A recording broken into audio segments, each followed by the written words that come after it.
ang daming tanong sa aking isipan na kailangan ng iyong kasagutan. Isa na doon na kung bakit mo ako iniwan at pinagpalit sa isang taong ngayon mo palang nasilayan. Labis akong nasaktan sa mga nalaman ko. Iba na pala yung gusto mo at hindi na ako. Iba na pala yung nagpapasaya sa iyo at iba na rin pala yung laman ng puso mo. Hindi naman ako nagkulang, di ba? Ginawa ko naman lahat para mapasaya ka. Ginawa ko naman lahat para manatili ka. At ginawa ko naman lahat para maramdaman mo kung gaano kita kamahal na higit pa sa iniisip ng iba.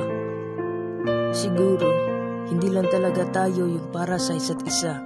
Baka hindi tayo yung itinadhana kasi sa kanya ka napunta.